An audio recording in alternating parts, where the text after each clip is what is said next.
Can everyone hear me? Okay, good.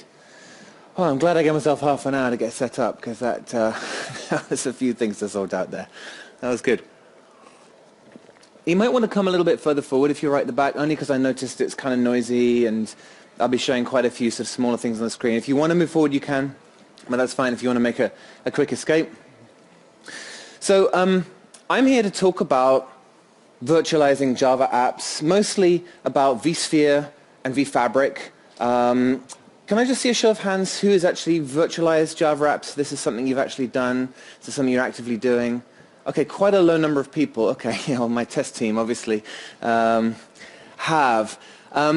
So really, I know it's unfashionable to talk about proprietary software at an open source software conference, but really what I want this to be is a kind of celebration of what VMware is currently doing with Java, and I want to make it quite low level, quite interesting, quite technological, so hopefully you'll find something of interest, something that you can take away that's of value. So this talk itself actually came out of a summit that I called last year, a Java summit inside of VMware, where I spoke to a bunch of people who really cared about Java, and we talked about how we're portraying Java at VMware, what we're doing with Java at VMware. And one of the things we agreed is that our focus was a little bit too much on all the things that could possibly go wrong when you virtualize Java, and not enough about actually saying to people, here are all the benefits, right? Really celebrating and calling out a lot of the benefits. And so that's actually what I want to do in this talk, really, is just to inspire people, inspire you guys as to what you can do with Java on vSphere. Now, just a little bit about me. So I've been in SpringSource since 2008.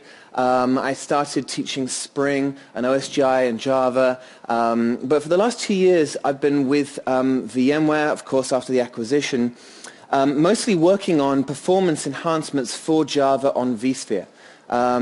Now, my background is in JVM development. I worked at IBM for many years on their Java virtual machine. So this is quite a sort of natural progression for me. And the majority of this talk, I'll be focusing on the first-class support that we've put in our products to really enhance Java on vSphere. Now, when I sat down and thought about 10 reasons to virtualize your Java apps, or as I called it at VMworld, 10 reasons why vSphere is the best place to run Java, I really stopped and thought about what we were trying to do with Java at VMware. Now, some of you will know about vFabric. vFabric is our middleware stack. And as I really sat down and thought about what we're trying to do with vFabric, some key things came out of that sort of thought process. And simplicity really is one of the key things that came to my mind. As I thought this through, I actually realized that a lot of the things that made Spring successful, the Spring core values, if you want to call them that, are the things that we're really driving into vFabric and Java support on vSphere to make it better, right? To make it simple. So I would argue that a lot of the reasons that Spring was successful were things like, of course, reducing complexity, increasing productivity, choosing where you provision stuff, right? Any of you that have used Spring will know that provisioning flexibility is a really big thing for people. Right, tooling and monitoring is really significant for Spring developers. It's open source. You can extend it, right? You can play around with it. Automation is a really big thing that's made Spring very successful. So a whole bunch of things that I think really are the secret to Spring's success. And what I'm going to be doing in this presentation is kind of linking those core Spring values back to what I think we're doing in vFabric. It was actually really good fun to stand up at VMworld and talk to them about how I thought that Spring values were percolating into VMware, and it went down very well. So since I started on complexity, the first question is, well, where are we battling complexity now? Well, the virtualized data center, I would argue, is an inherently complex place. And so really that's what this talk is all about, right? How do we tackle complexity in the data center and apply those kind of Spring values? So the first part of my talk will be really focusing on VMware's first-class support for Java in vSphere.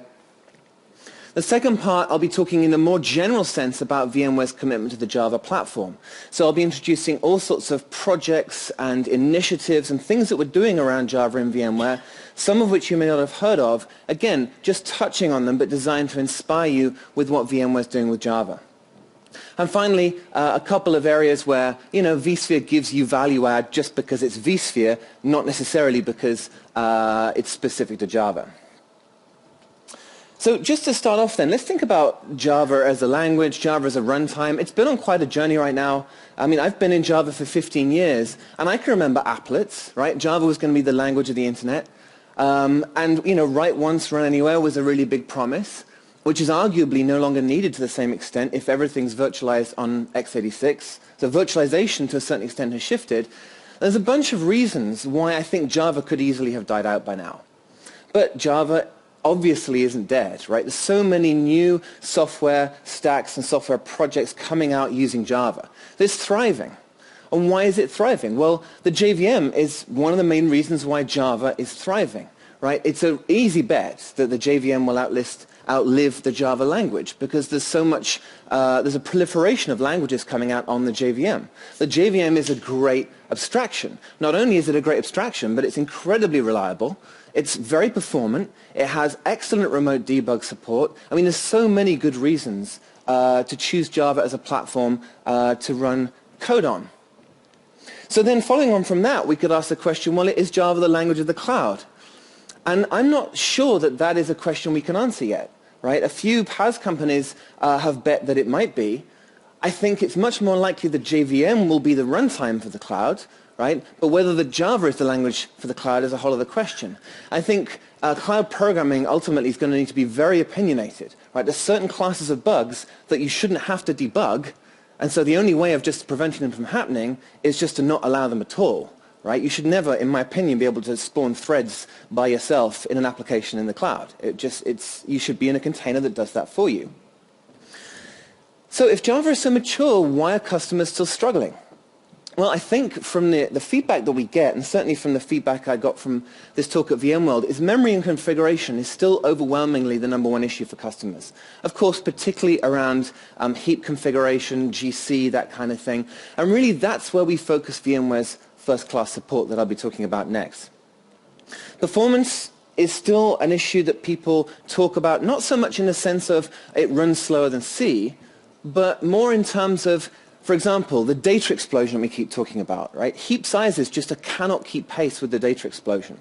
So we can't scale Java up, really. I mean, there are companies that will tell you you can, and maybe you will for a while, but you won't in the long term. You've really got to figure out how to scale Java out. And in order to do that, you've got to have automation and scripting and cloning and provisioning and all these good things that I'll be talking about later in the presentation, and that VMware is in a great place to provide. And of course, complexity, right? Java and Java App Service can be really complex, particularly when you put them in a stack with other complex state machines. So, with that background in mind, let's start talking about how VMware has been addressing some of these key problems that Java customers still face. So really, VMware's sort of initial foray into this started 2 years ago with Elastic Memory for Java. And that's what the project that I led back in 2010 we started that work. We released that in 2011. I'm going to be talking about that more later, but EM4J initially was a ballooning solution for Java. In other words, it's a way that the hypervisor can actually put memory pressure on the JVM and get the JVM to clean up, give memory back, and allow that memory to be used elsewhere.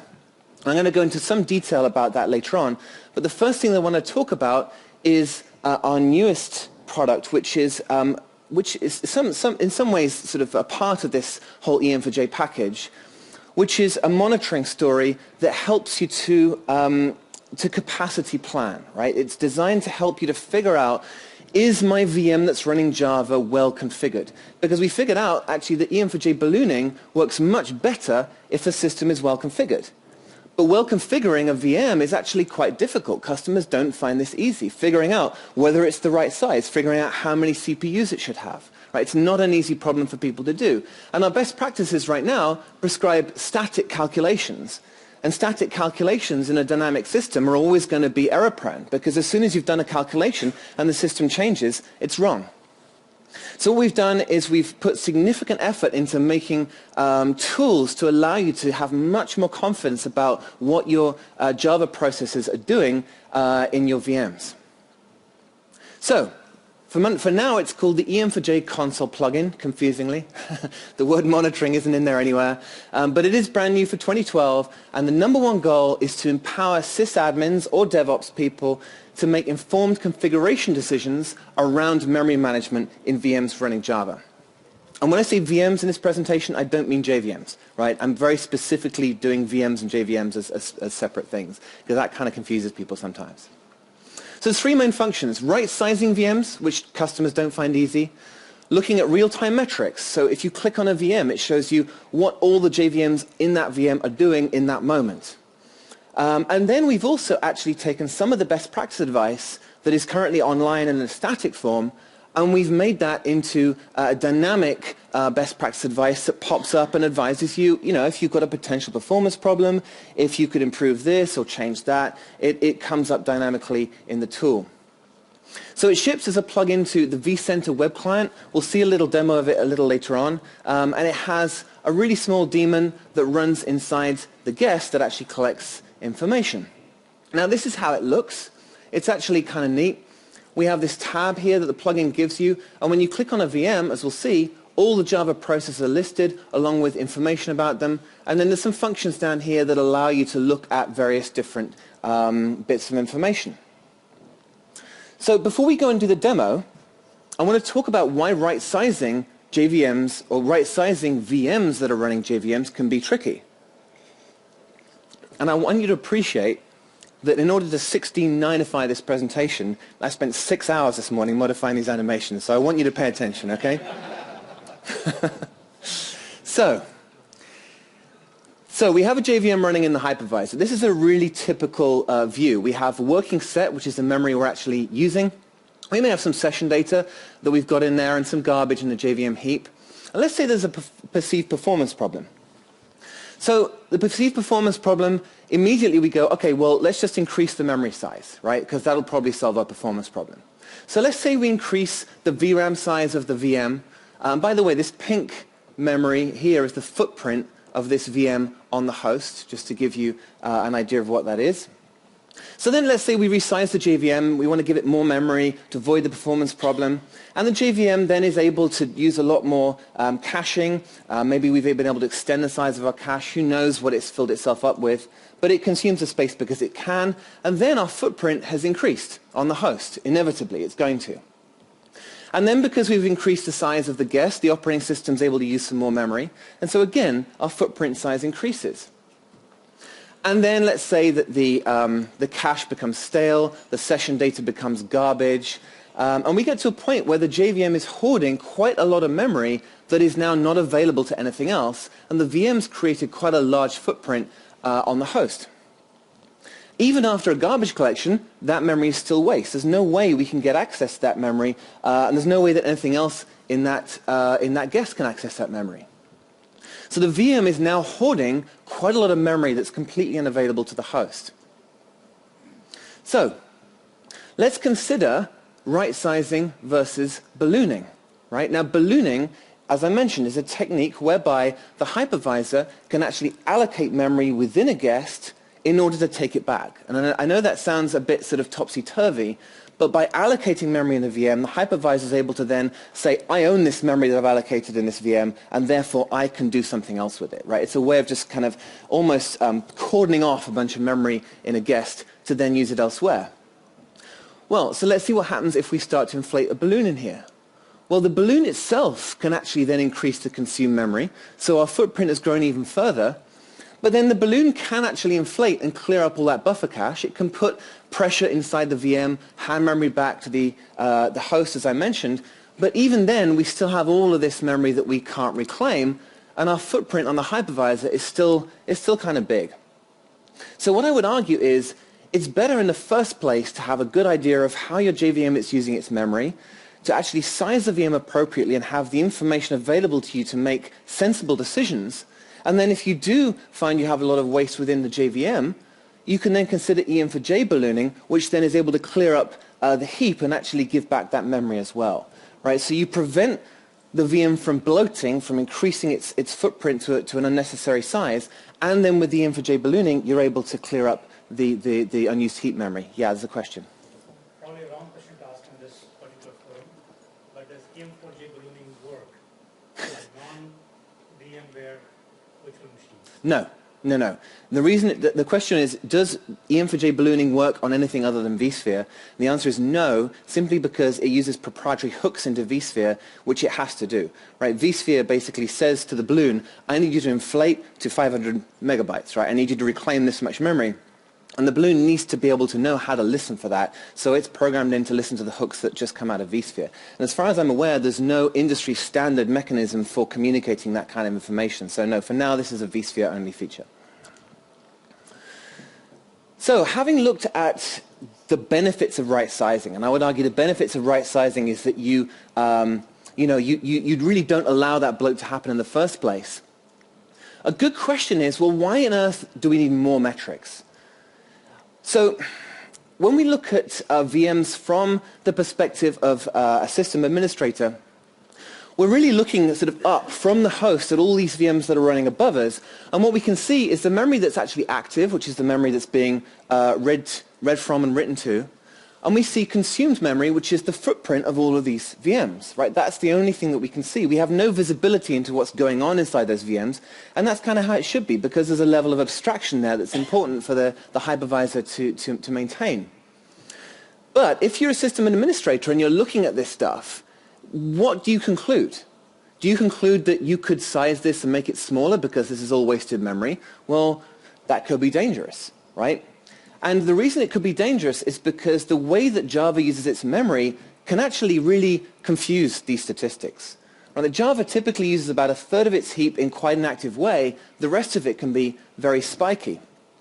So in determining whether this VM is right-sized, if we sort of peer through the opaqueness and look what's going on inside, it could be this, in which case the VM is perfectly right-sized. It could be this, in which case, again, the VM is perfectly right-sized. It could be that, in which case we're wasting a whole bunch of memory and we could reduce the size and save a whole load of memory. Or it could be this. I mean, the JVM could actually be oversized for the VM, and we could be heading for a performance problem that we're not aware of. So we really didn't want to duplicate what VCOps does, what Hyperic does. VCOps gives you a perspective that's a much more sort of high-level general perspective of the whole system. And Hyperic is much more specific to the app server itself. We really wanted to give you very tailored information to say, capacity planning, is this the right size? Right? What is it doing? So having talked enough about it, let's just quickly flick over to a demo. So let me show you, if we go into here, this is the vCenter web client. Wow, that's brilliant. Okay, I know, as soon as you try to resize a window and that goes wrong, you know there's no hope for the demo. All right, so let's look up a VM. Let's look up, what I'm going to look up is the VM that's actually running the virtual center. So the virtual center server. So this is the VM that's actually running the server that's monitoring vSphere. So hopefully this will load up, and here we go. So this is the VM. Now this workloads tab here is what we get with the monitoring plugin. And what it's showing us here is it's showing us all the Java workloads that are running in that VM. And it's giving us information like, is the EM4J ballooning agent installed? No, it isn't. Is JMX enabled? No, JMX isn't enabled on any of these VMs. What is the main class? Now the main class is one of the most interesting bits of information there. And it was quite a surprise to me to discover that actually vCenter requires 4 JVMs just to operate, right? But it does. Now down here it's giving you information like the PID, the class, whether the guest OS supports large pages, the Java version, all this kind of just typical stuff, right? We can go to alerts, and the alerts will give you all sorts of useful information. Like, for example, it says if you want to enable JMX, it'll give you better heap monitoring. You may want to consider enabling large pages because it's one of the things that we recommend that you do. So there's a bunch of information in there, and if we detect that you're doing something really dumb, we'll flag it up as a performance alert as well in there. So, and we'll look at some examples of that a little bit later on.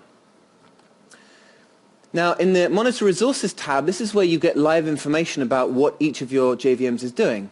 So with this one, I can see it's got a heap size of 1 gig, and it's actually using 700 megabytes of that. So, I can see what it's doing right now. And that's interesting in its own way. And if we had JMX enabled, we get more detail on that. But the history is the piece here that really helps you to do the capacity planning. And what the history does is over a 7-day period, it will actually show you exactly, if I expand this up a little bit, you'll be able to see more easily. It shows you exactly what impact your JVMs are having on that guest over time. Now, what do we mean by that? Well, what I mean by that is that it's showing you the cumulative values of all the JVMs. So it's showing you all of the XMX values added up along this line here, which is our potential total heap size. It's showing you the actual footprint of all the JVMs, which is the committed heap size. It's showing you any other memory, like operating system memory, buffer cache, or whatever down the bottom here. But by just simply plotting it in this way, and this line at the top here is the VRAM size, so it's the upper limit of all the memory that we have, we can derive some really simple things from this information.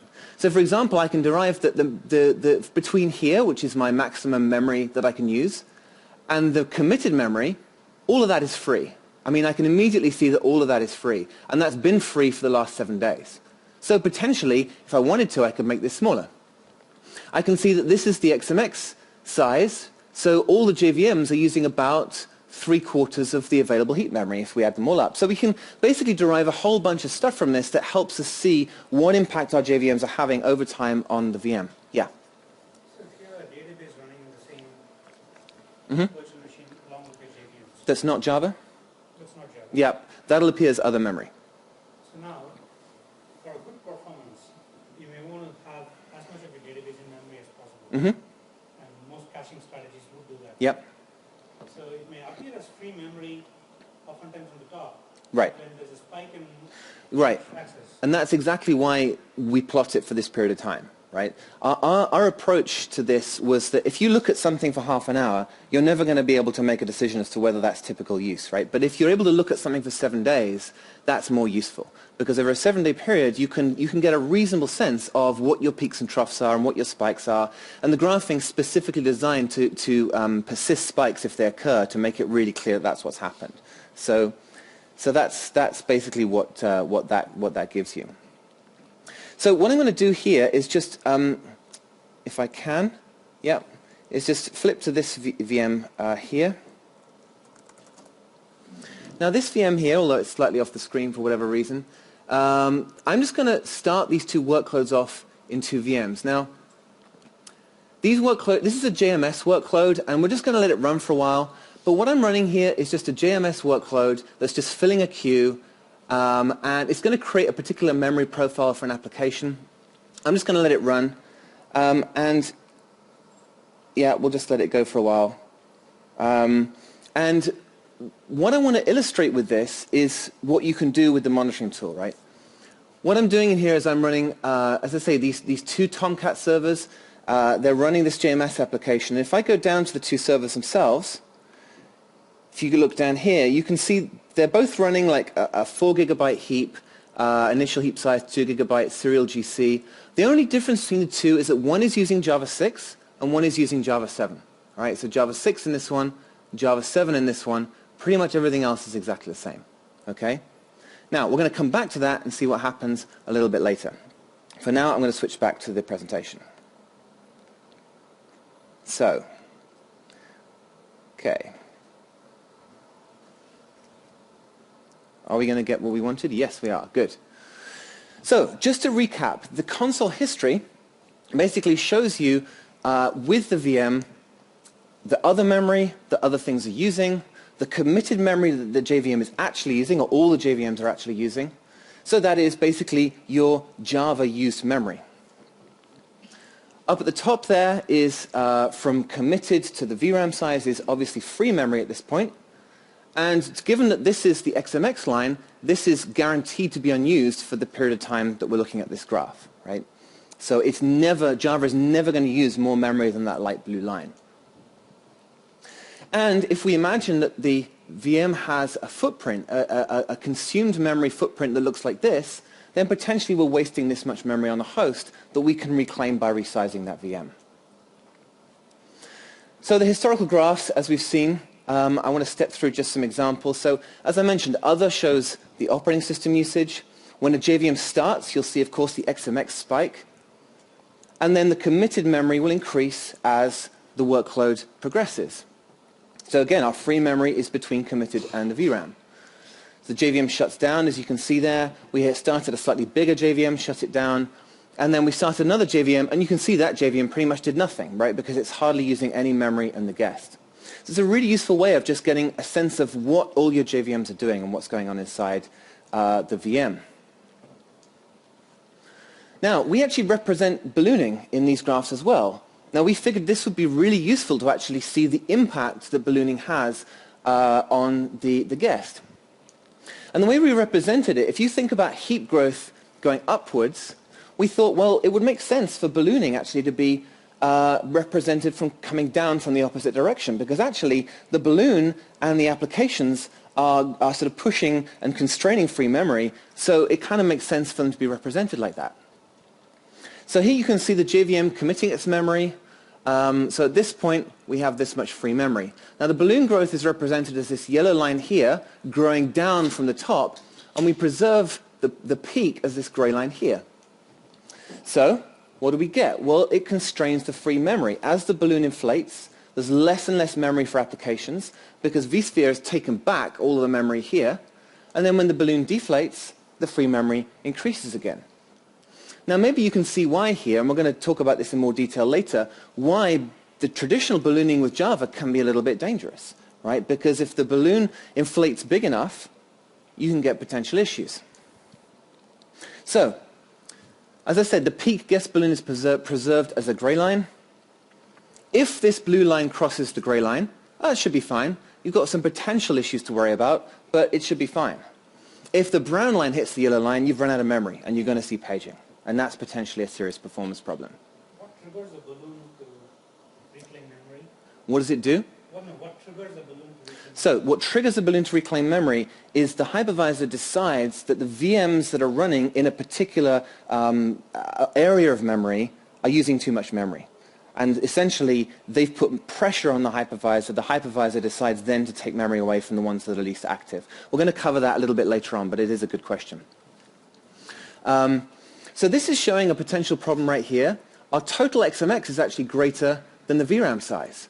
And that's potentially a problem because, of course, if we actually use all that heap, the brown line is going to get to the blue line and we're going to see paging. So it prompts a memory alert saying, this is misconfigured, you might have performance problems. And we actually represent guest paging as well. So you can actually see here that if we start to get close to the VRAM size, the OS starts to page, and you can see the other memory dropping down as it starts to get paged out. And if you get really significant paging, we will actually produce an alert in here that will warn you to the fact that it's happening. Now, a right-sized VM looks something like this, right? Most of the heap is committed, which means we're making efficient use of the heap, and our XMX hasn't exceeded the VRAM. We've got a little bit of free space in there. That looks good. Now, the way we represent the EM4J balloon, as I mentioned, it can take memory away from the JVM heap.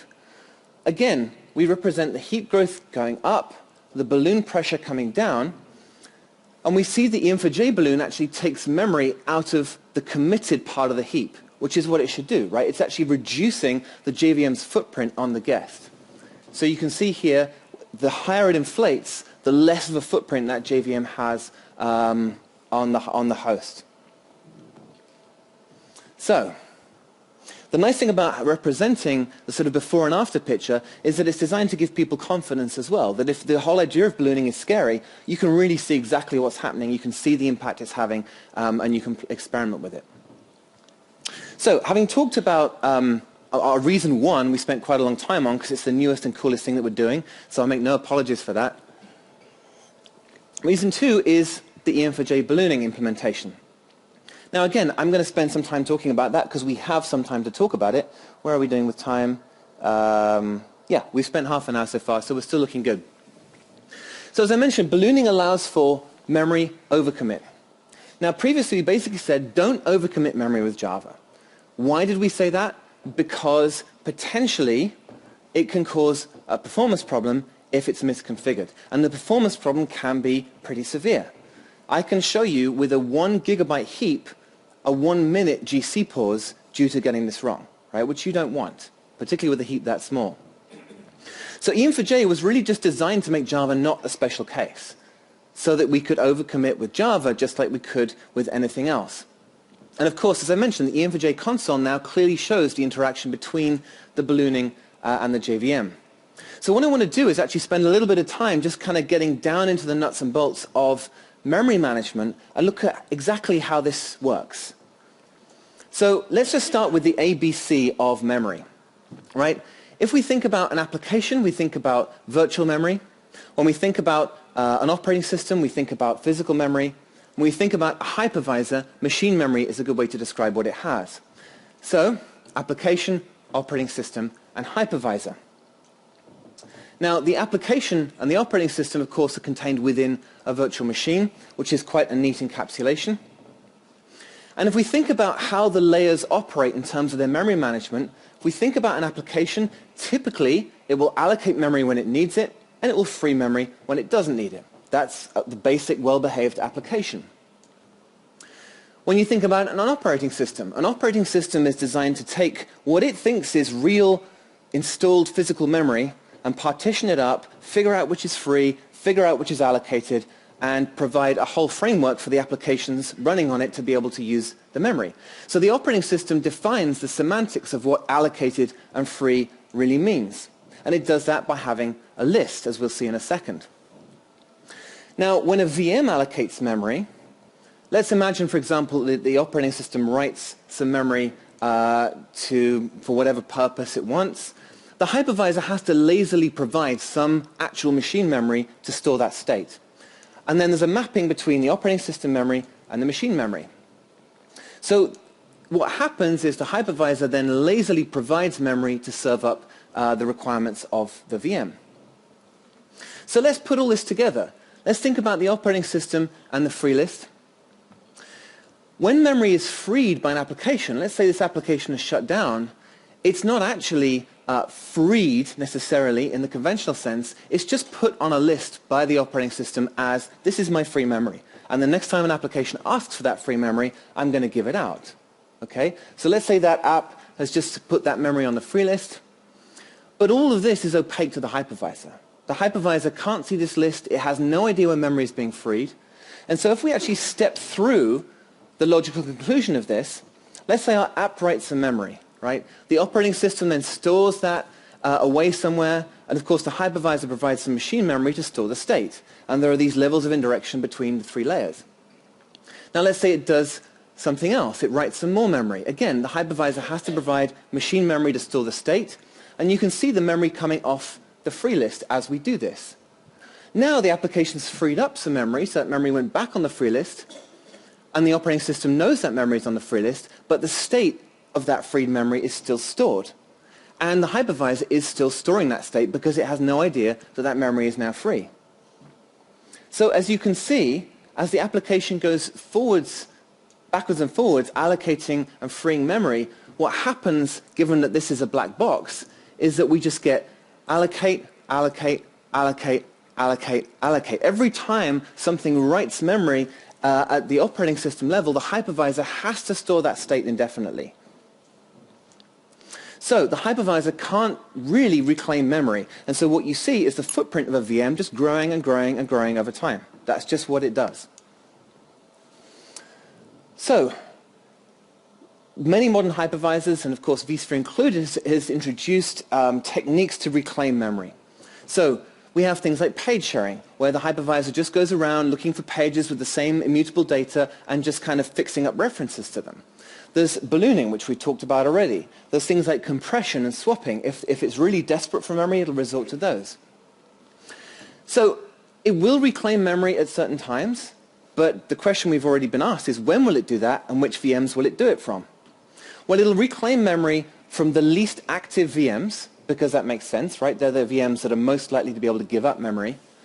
And it will do it if it's under particular memory pressure, right? So if you've created a resource pool that's constraining memory, or if there's too many VMs or a whole bunch of VMs on the host, that's when this kind of reclamation starts to kick in.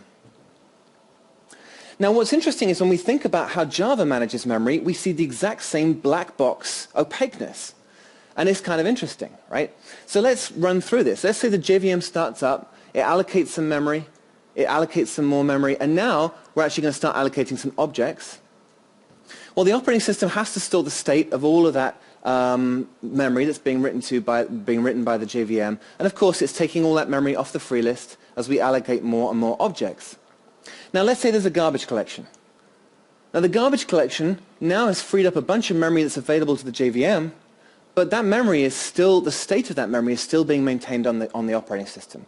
It's exactly the same kind of black box transparency issue that we talked about earlier between the VM and the host. Yeah? When you talked about hypervisor identifying an active VM, are you using hypervisor and then get host OS interchangeably? Yes. So the hypervisor is a bunch of hosts that has a resource management engine in it, and the resource management engine can see which memory is active and which memory is not active, and it can make a rough guess as to which are the most active VMs just looking at the reads and the writes that are going on in the memory there. So that's what that means. So as we've seen, there's some interesting parallels there, which raises some interesting... hello, why has this stopped working? Okay, let's see if we can step forwards there. Why is that not working anymore? That's interesting. Okay, whatever. So, okay, right, so let's consider what happens if you just make a slight configuration change. Let's imagine we have a JVM and we set the min and the max heap size to be different, right, which is one of the things you can do with Java. Let's say we set the min heap size smaller than the max heap size, and let's run through an application. So the application writes some memory into the heap, it writes some more memory into the heap, there's a garbage collection, and it writes some more memory. Now you'll notice the memory it's written over this old state that was being maintained by the operating system. And we do the same thing. We reach the new heap size, it does a garbage collection, grows the heap, we write some more data, it does a garbage collection eventually. And after all of those steps, we've done 4 garbage collections here, and we have 5 pieces of garbage that were collected. But critically, it's actually left this size of footprint on the operating system.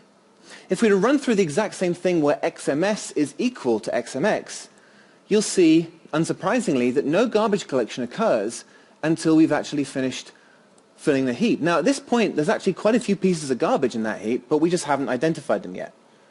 So what it's going to do is it's going to do the garbage collection. We had the same number of pieces of garbage that we collected, but we only did 1 GC. The GC will have been longer, it's left the heap more fragmented, and it's left a bigger footprint on the guest operating system. Now, that's maybe neither here nor there, but it's just interesting to see that just by making a simple configuration change, the JVM has had more of an impact for the exact same application. So, the obvious question then is, if we were to combine a traditional guest balloon in with this scenario, what would happen? Well, in the previous scenario where we're using a partially committed heap, this is the state that we left it in. Let's imagine that we inflate a balloon in that VM. Well, there's plenty of free memory for the balloon to consume, so it consumes that free memory, and then it deflates, and everything's fine. But in the case where we had a fully committed heap, that's just a simple configuration change, right? We didn't do anything other than just change the configuration slightly. The balloon now doesn't have any free memory. So what the balloon inflation is going to do is it's going to cause some of that heap to get swapped out to disk. And when some of the heap gets swapped out to disk, initially that's not something you're going to notice. And the balloon deflates and everything's fine. But as soon as you try to use that memory or do a garbage collection, it's going to be a real bottleneck loading that memory in from disk, and you're going to see a performance problem. So the point this slide is making is the reason we used to tell you not to combine the memory over commitment with Java is because the provisos were just too complex to offer any guarantees, and the consequences of getting it wrong were just too severe. And I just put a couple of graphs of exactly that scenario just to show that we can now graph that with our new tool. This is the partially committed heap. So I did exactly that, right? You see the partially committed heap, the garbage collections keep the heap size down, and then the balloon inflation doesn't come close to that heap.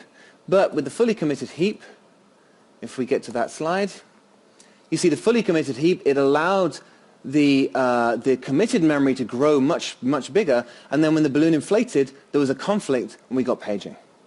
So we can now clearly represent these scenarios in our monitoring story, which is great because it allows us now to have a lot more confidence if you did want to use this kind of ballooning. So, EM4J. This is kind of the whole point, what I've been building up to, is talking about how EM4J is different. So let's look at that exact same scenario that we just had previously, where we have the partially committed heap. It's left a bunch of garbage around in the operating system, and that state is being maintained on the hypervisor. So let's actually see what EM4J does. The traditional balloon is disabled if you use EM4J.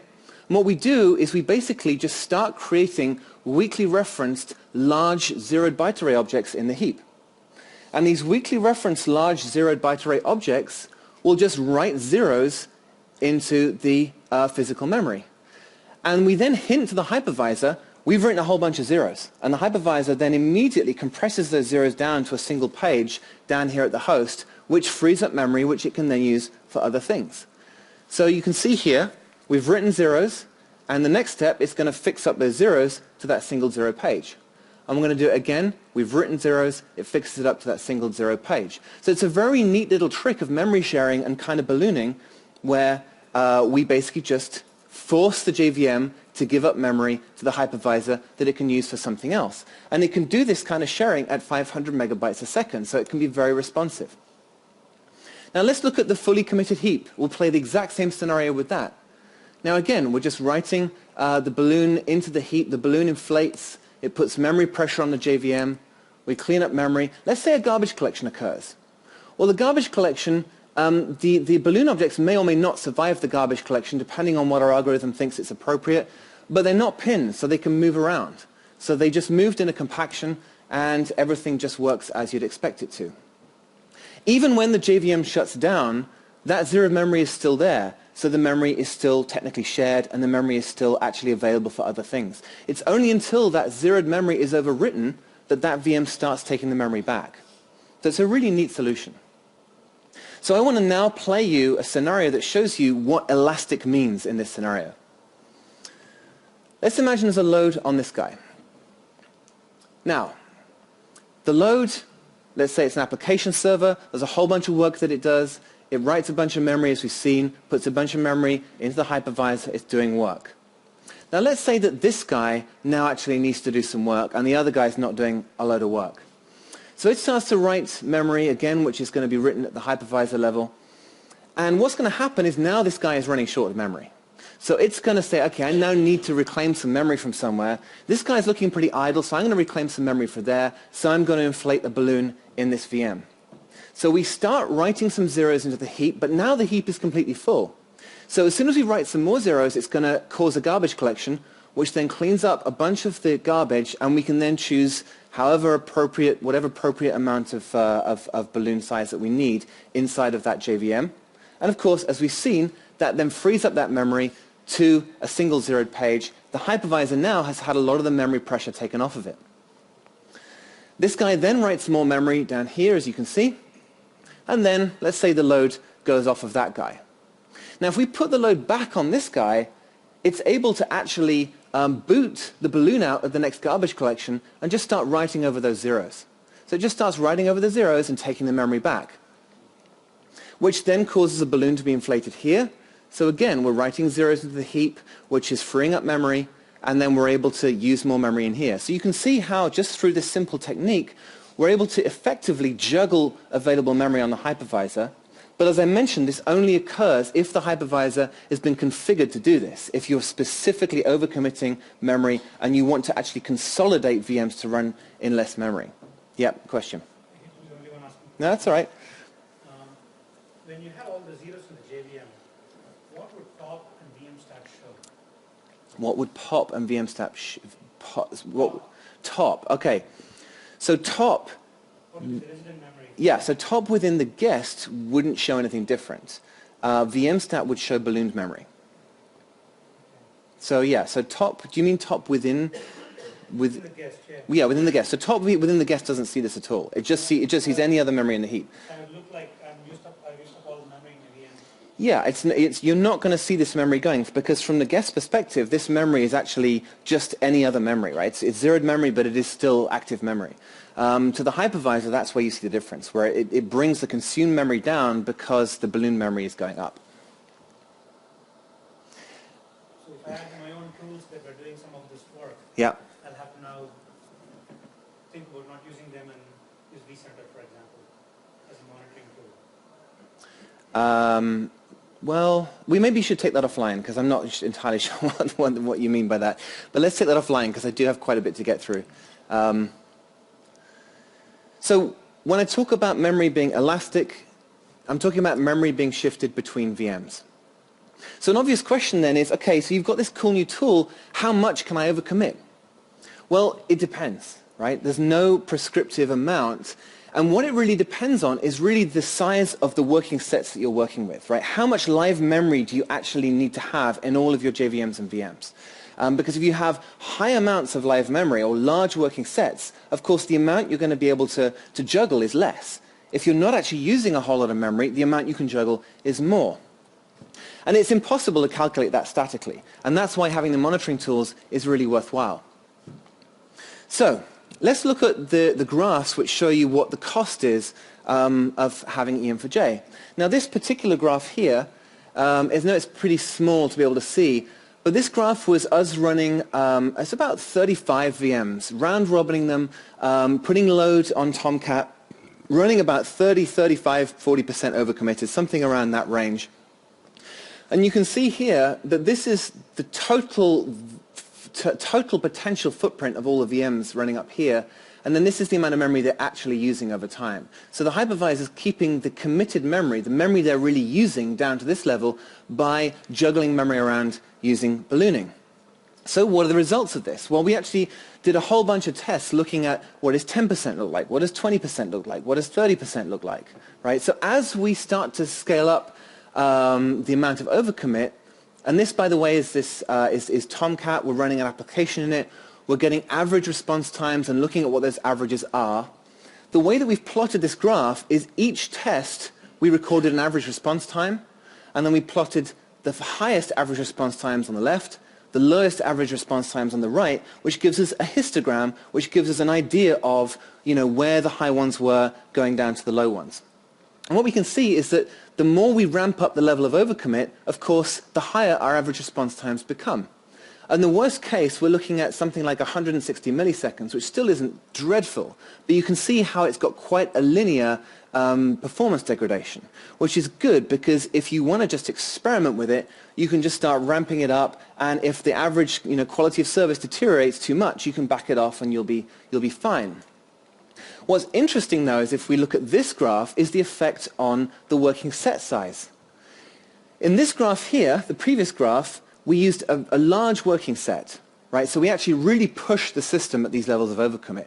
If we go with a small working set, this green line compares 40% overcommitted with a small working set versus 40% overcommitted with a large working set. And this shows you why you can't really answer that question, how much can I overcommit memory with my system? Because it just so entirely depends on how big your working sets are and how hard the system has to work to reclaim memory. But it's just, they're interesting graphs all the same. So the use cases of EM4J ballooning, fitting more VMs into the same area of memory, so it's a consolidation exercise, or you can keep the same number of VMs but just increase the heap and the VM sizes if that's what you want to do. So you can go and check out EM4J. It's part of vFabric, and that's pretty much all I'm going to say about EM4J in the presentation. So we're now on to number 3 out of my 10 reasons. I realize that the rest of them are going to go a lot more quickly, although I do have until 6 o'clock, by the way, so So what I want to talk about now, actually, are some of these Spring values that I started off this whole talk with. Now, as I started to think about these, automation and scripting is a pretty big one, right? I started out in QA, and when I was in QA, one of the pearls of wisdom that was said to me is, if you ever do anything more than 3 times, automate it, right? Write a script.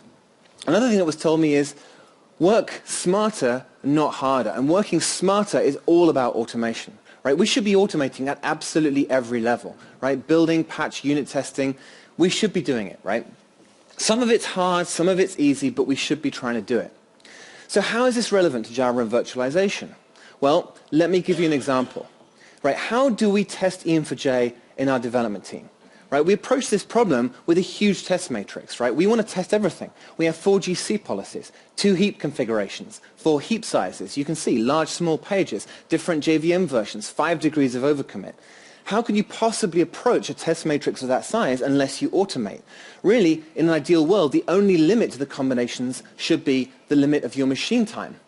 I actually took the trouble to illustrate what we did so that you can see what you can do and how vSphere and Java kind of helps you to do this kind of thing.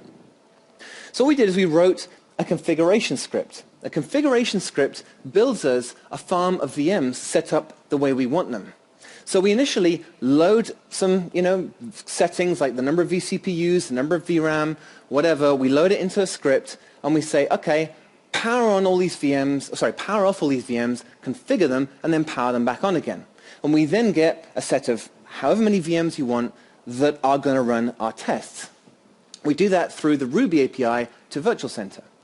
Then we have a migrate script. And the migrate script basically says, okay, I want all of these VMs on this particular host because maybe I have a particular kind of test that I want to do. So we shift the VMs around before we start the test. And then we have a test harness that we load in our matrix with all the parameters we want to test.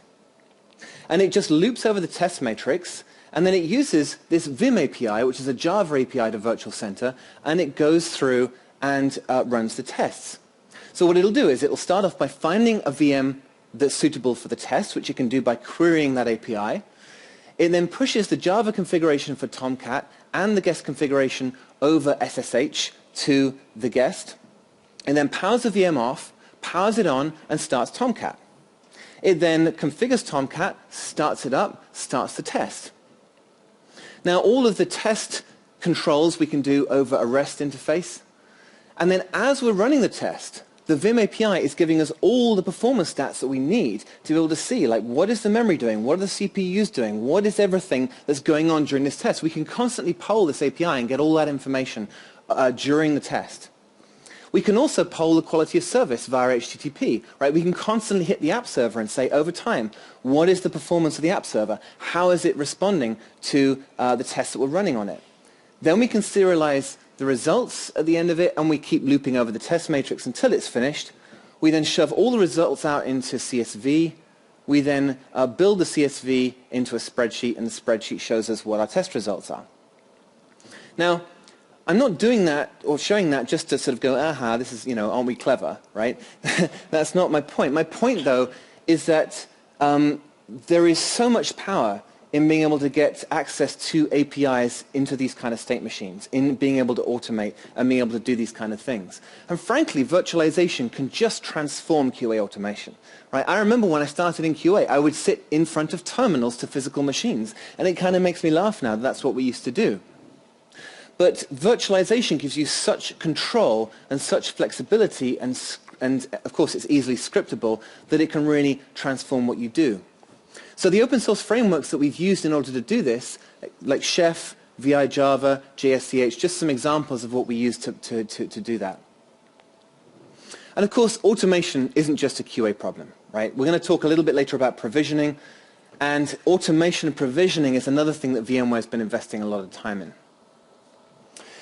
So reason four, resource management and monitoring. Now, the whole of the first 45, 50 minutes of this talk was about resource management and monitoring. So we've already covered a lot of that.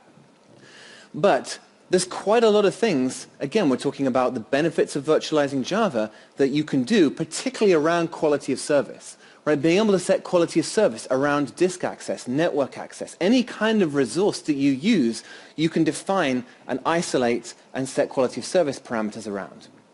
Now, if we're thinking about Java-specific things, we can, for example, configure a VM to have a certain number of CPUs. And actually, I'd argue that vCPU overcommit is quite a big advantage for Java, because not all of your Java virtual machines are all doing parallel garbage collections all at the same time. right? But by using CPU over commit, you can actually really enhance garbage collection performance, not by adding 16 vCPUs to every VM. That's not what I'm suggesting. But you can really, by using the scheduling of the hypervisor, get much better performance.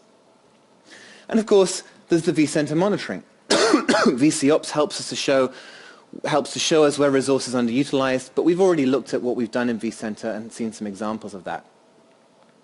Now, actually, before I continue on with the slides, let's go back to that example. I don't know if any of you remember, those of you that are still here, well done, what was actually going on.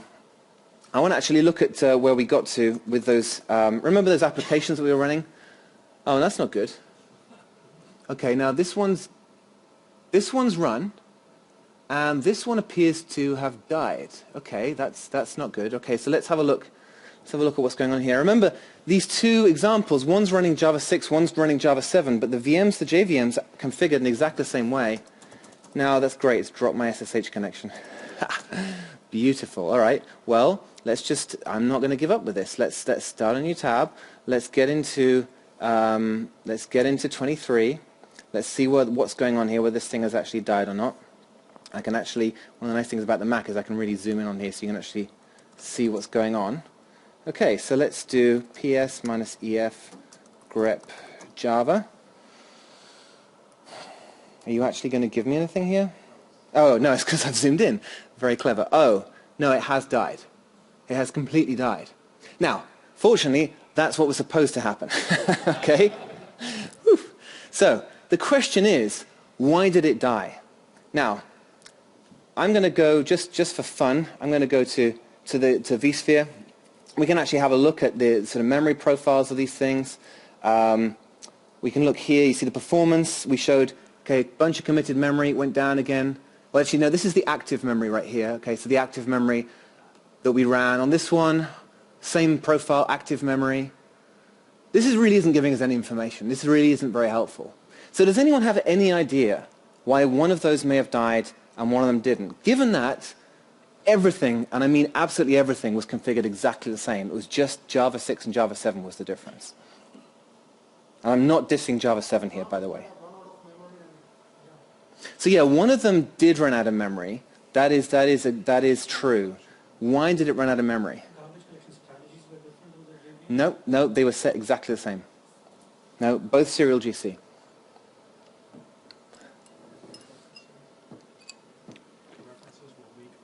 No. It was exactly the same application running in both times. Like same application, same configuration steps, everything was the same. And this actually is interesting because if you'd done this, if you just migrated to Java 7 and run the test, it would have just gone bang. And we were amazed to discover our own tool showed us exactly why this happened. So let's actually go to our monitoring tool where it should become very obvious why one worked and one didn't. As I say, we were really surprised when we saw this. Now, it may take a second for it to load. Now, if we go to env demo, I think it is. Yeah, here we go. So let's look at the history. Let's start off looking at the history of 24. Now, what is interesting about this, can you guys see this? What is interesting about this is that the other memory size started off really quite high, which is unusual, right, given what we've seen. And what this actually is this is large pages in Linux, right? This other memory is large pages that have been configured and set aside for use by something that's using large pages. And those of you who've used large pages in Linux will know that that leaves no memory that can be used for anything else unless they're using large pages, right? But we've configured only half of this VM to use large pages. So 4 gigabytes of large pages here, right? And then free memory. And then we started the JVM. Now the JVM, in this case, actually used all those large pages, and you can see that the committed heap size here is pretty much static because, again, it's memory that's not available to anything else. The footprint is that size, but it's good. There's still a bunch of free memory here. Everything's fine. Now, if we look at this guy here, it's very different. What happened is we still had the 4 gigabytes of large pages, but the JVM didn't use them. And what it did is it basically started using small pages, which we can really clearly see here. The XMX is sitting on top. Really, this VM only had four effective gigabytes of small pages that could be used. And when we ran the test, it just went up and up and up and eventually started swapping, and then Linux killed it because it ran out of memory. Now, this was a surprise to us because what we realized was that a very subtle implementation detail in Java 7 is that it will use large pages even if you don't add the option to the command line. Whereas in Java 6, you have to explicitly say use large pages in order for it to use large pages. It's a really subtle implementation change in Java, but it's something that was the difference between us getting completely screwed and everything working fine, right? And, okay, it takes a little while to sort of be able to read the graphs, but the graphs fairly clearly showed what was going on there and why our server failed and what the problem was. Anyway, that was just a bit of fun, just a kind of little trivia, just to kind of keep you awake. Sorry? Did they let you turn it off? Turn what off? Java 7. Can you? Oh, that's a good question. I don't know. It seems actually, I don't know. That's a good question. If the large page is there, though, it will try to use them. Which would be a problem if you wanted something else to use large pages and it proactively used them. Yeah, that would potentially be a problem. Anyway, so that was just a bit of fun. So let's continue on with our presentation. So we're an hour in, just to let you know. So there's not going to be too much more to go, those of you who are getting hungry. But my reason for, which we've already looked at, let's skip beyond that. One word, though, about vFabric Administration Server. Talking about configuration and flexibility, vFabric Administration Server is a brand new thing which you should definitely check out, which allows you to administer the components of vFabric using a REST API. And that's really all about configuration and flexibility. Now, provisioning simplicity, again, a Spring value. And I think that when we talk about cloud, the whole notion of provisioning simplicity, particularly when we're thinking about a PaaS, words like automation, scalability, elasticity, all of these come to mind when we think about provisioning in the cloud. And VMware's done a lot of progress on this in the last year, and what's fascinating is that Java is right at the heart of a lot of what VMware has done. So Serengeti project is an example of that, right? Serengeti project automatically deploys Hadoop clusters to vSphere. Guess what? It's open source. And it's brand new this year. App Director.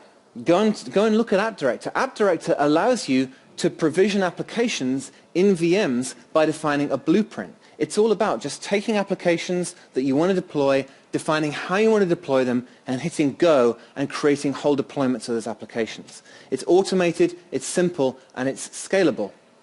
And this is how it looks. It also has a very pretty UI. So you can go and check out Application Director. Now again, when we think about provisioning simplicity, Cloud Foundry is an obvious one, right? There's a lot of Cloud Foundry stuff here at the conference. It's our PaaS cloud solution, right? And it focuses on what does your application need to do and not what is all the plumbing required to make your application run. And again, it's open source. vFabric Data Director. Again, it's about provisioning databases.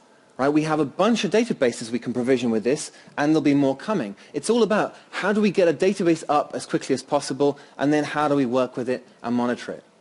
And of course, vSphere has provisioning simplicity built right into its core. It has these things called vApps, which some of you may have used, where if you've got an application that uses a bunch of VMs, you can package them into a vApp, and you can treat the vApp as just a single entity. So, integration is my number 6. And integration is an interesting one. And the reason it's interesting is because as we think about the future of where we think Java middleware is going, the integration problem becomes more and more significant. Right? The whole sort of web services and SOA thing really has come around full circle. I remember years ago, IBM getting so excited about SOA. SOA is the future. And then everyone was like, oh, don't talk about SOA. Right? And it's kind of come back because, you know, services are interesting once again, right? And we're distributing things. And so integration becomes an interesting challenge. And really, integration is an interesting challenge because we have complex state machines interacting and potentially with different vendors. So we've got to think about, is it fat or thin? Do we have synchronous, asynchronous? All of these questions. And Spring Integration does a good job of tackling some of those problems in terms of services and data transformation. But if we're thinking about integration at a higher level, really in the middleware stack, that's where vFabric has to step up and give you some value add. right? Because if we're providing you with an app server and monitoring and a database and messaging, all of these things need to be well integrated in order for them to actually really add value. And they are, right? And I'll give you some examples. For example, there's a new Rabbit plugin for Spring Insight, so you can actually monitor what's going on in your message queues, which is really cool. And there is a project called NanoTrader, which you should check out, because NanoTrader actually demonstrates the integration. It's not just that we sort of say, yeah, everything should be integrated. NanoTrader actually goes a step further and demonstrates it. And we're going to be creating all sorts of examples just to help you learn really about what we think vFabric Java Enterprise apps look like, so that you can learn by example and with community support as well. And this is really how a lot of people went about learning Spring. It's like, well, how do the Spring guys do it? Let's have a look. Right? And that's what we're doing with vFabric. How do we use Gemfire? How do we use Gemfire for caching sessions? How do we use Rabbit? Well, we can show you how, because we're creating these reference applications. So NanoTrader takes this whole integration question to a higher abstraction. And again, we can deploy NanoTrader using App Director, which again makes perfect sense, right? If App Director is there to be able to deploy vFabric, that's absolutely what we should be demonstrating. So, automating the plumbing, again, that's another great Spring phrase, and that's really what we're trying to do here. So, number 7, tools and frameworks. Well, we can't really talk about VMware and Java without mentioning Spring. Now again, at VMworld, Spring was something that was a little bit more alien to the IT guys, right? Obviously we're at Spring 1, so everyone knows what Spring is. But I think the tooling we provide for developers is really awesome. But we kind of have to provide awesome tooling when you're coding to a framework. So why is this interesting to ops folks, DevOps folks, admins or whatever? Well, one of the things that I would argue is if you code to a framework, you get a lot of stuff for free, right? Not only does it give you best practices design patterns, and not only does it force you down a road of not shooting yourself in the foot by doing stupid things, but it also then gives you like things like Spring Insight, right? That's a huge value add if you code to a framework. So let's say you build an app, you deploy it to the cloud, and then it breaks. Well, if you've coded to a framework, and if you've got good tooling, the chances are you'll be able to figure out why it broke, or at least get a much better idea than if you hadn't used the frameworks in the first place. And actually, this was really designed as a pitch to the guys at VMworld to say, hey, you know, you may not know much about Spring, but frameworks really matter, right? And this is why. So here's just some screenshots of Spring Insight. I'm sure most of you will have seen that, so I'm just going to skip over those. This is actually a screenshot of the new Rabbit plugin for Spring Insight, but it's a little bit too small to see the details. Anyway, so the last section with the reasons 8, 9, and 10 is just really this section on vSphere goodness. Like, what do we get with vSphere that can help us just in general? It's not necessarily specific to Java. Well, we talked about vApps. vApps fit well with our provisioning simplicity story. And actually, I would argue the first-class Java support I spoke about in the first part of this presentation is going to be really useful for vApps. Just sizing vApps and just being able to integrate EM4J with vApps is going to be potentially useful. It could be really great value add for vApp customers. Other vSphere goodness, well, it's other good stuff you get with virtualization, right? Things like DRS. Again, our Java technology in EM4J works with DRS. So if memory pressure gets too high, VMs get moved to other hosts. It integrates very nicely with that. So that allows for more resource flexibility. And you know, some of the people asked me actually recently whether we could even schedule the ballooning. They said to me, okay, well, what if I want all my JVMs just to clean up at midnight because I know that's fine? I was like, yeah, you know what? With the vSphere APIs, you could absolutely do that. And I'll probably write a blog post about that soon. And high availability, of course, is a part of vSphere. I mean, there's a lot we could talk about, and it's a whole presentation itself. But again, I think that's significant value add that you get with vSphere, and that's really what the talk is primarily about. So, just to summarize, and I like this list because it basically demonstrates that I'm not just talking, I'm not just pulling fluff out of the air. The statement VMware is taking Java seriously and embracing Spring values is quite a powerful one, I think. Right? Let's return to those Spring values. Reducing complexity. Right? vFabric, NanoTrader, the Spring framework. Obvious examples where we're reducing complexity in different fields. Increasing productivity. Right? We're focusing on things that matter, which is exactly what Spring allows you to do. And we've demonstrated how you can do that with some of our products. Provisioning flexibility. We're investing so much in that right now. Right? App Director, Serengeti. Tooling and monitoring. Right? The EM4J console, SpringSource Tool Suite, App Insight. A lot of you guys are familiar with this stuff, right? A lot of what VMware is doing right now with Java is open source, which is great because it's extensible. You can see what it's doing. You can get involved.